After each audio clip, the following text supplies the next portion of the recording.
I will present the index we trust uncertainty displays for maintaining trust in election forecasts over time.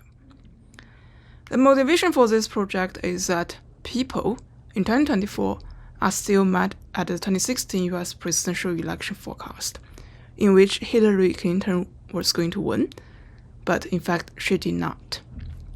Thinking about a win probability of 85%, it means that out of 100 elections, Hillary Clinton should lose 15 of them. And as time goes on, if we experience more elections, a probabilistic forecast is guaranteed to have the wrong winner at some point. Since this is guaranteed, how could we maintain people's trust after seeing a wrong outcome? And also, besides what people tell us what they might do in the next election, what do they actually do? They may tell us they distrust a forecaster, but still choose to look at it in the next election.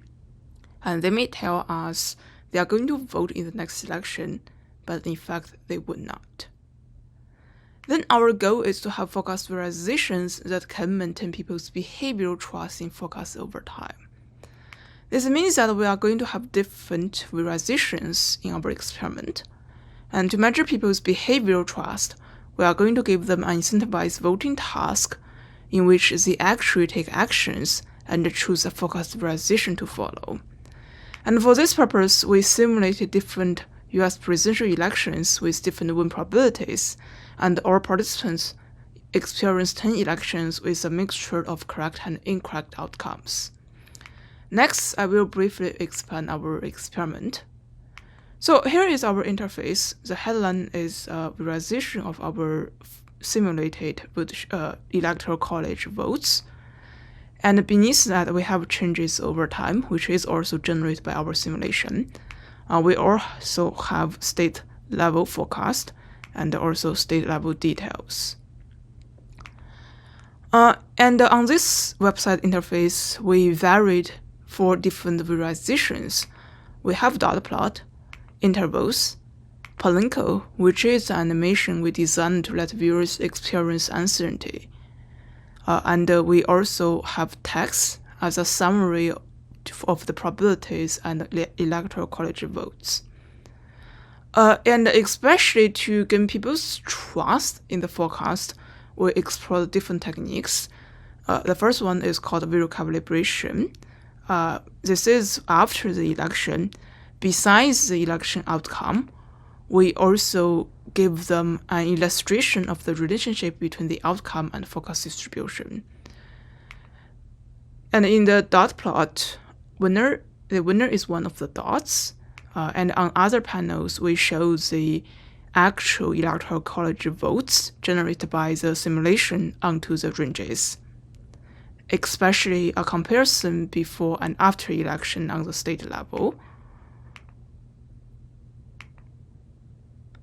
So for other visualizations, for like intervals, we annotate the actual electoral college votes onto the ranges.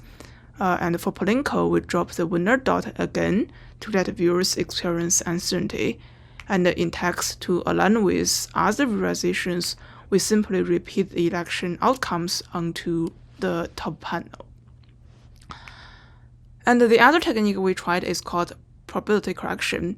It is to adjust the actual forecast distribution to compensate for the biases in people's probability interpretation. You can see that after correction, the distributions are much wider. And since this technique changes the actual win probabilities, we add a note to the interface to let people know that the probabilities are actually different. So, for the experiment, before all 10 elections, we ask participants to select which candidate do you support in this experiment, and they then experience 10 elections, ranging from win probabilities of 5% to 94%, and in each election, they were placed in one of the states. Each election has 2 possible outcomes, and each state also has 2 possible outcomes.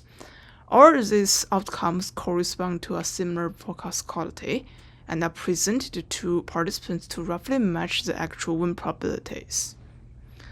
And in each election, here is a detail. You start with 10 coins before all the elections, and after seeing the first election, you decide whether you are going to vote. Since here Davis is unlikely going to win, I'm going to assume that you are going to choose to abstain from this election. Then you see the election results, in which surprisingly Davis wins.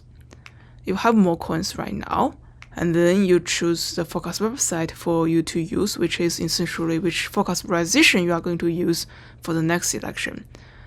Here I'm trying to choose the last one for you, and in the next election, the interface is updated accordingly. So this process continues until participants finish 10 elections. This is essentially a sequential decision-making problem.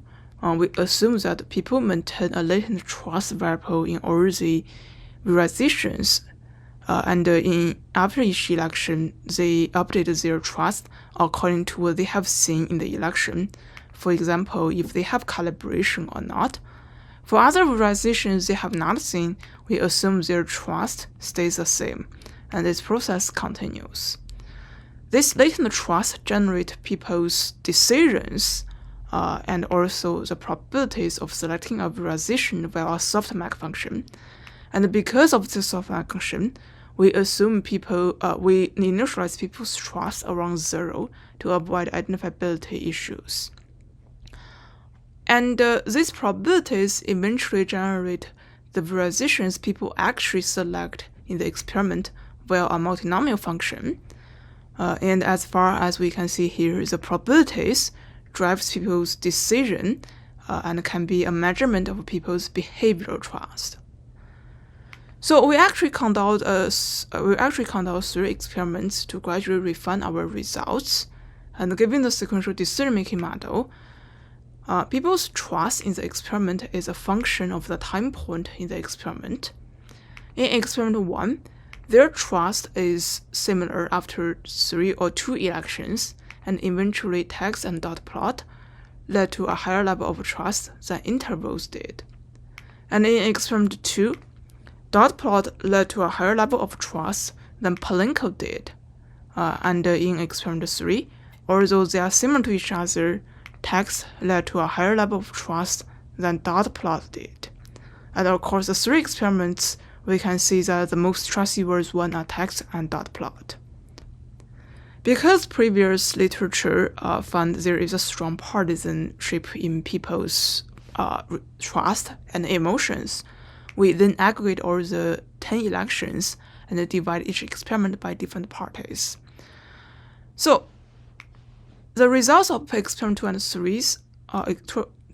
3 are similar to each other, while in experiment 1, we found Democrats trust dot plot more, while other party supporters and Republicans trust text more.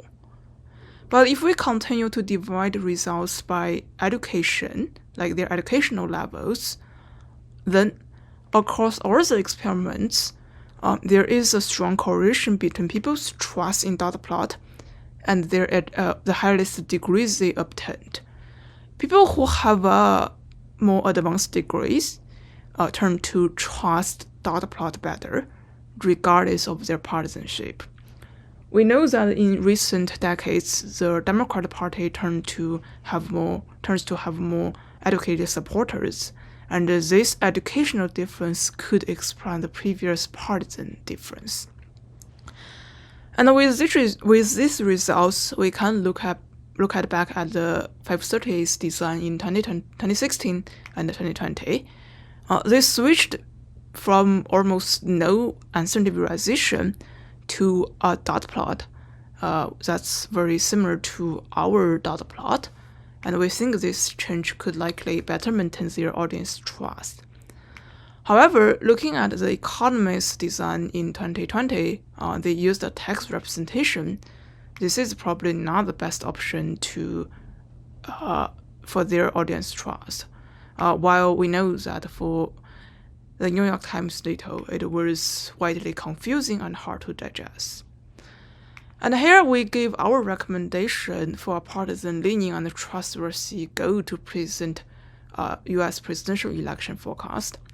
We recommend combining text and dot plot together to bridge viewers from different backgrounds. And we also recommend to allow viewers switch between different options and embed these options onto the website.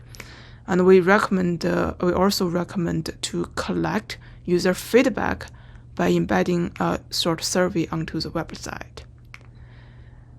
Thank you so much for listening. Our conference presentation, also my conference presentation, is usually much, much better than this. I hope to see you there.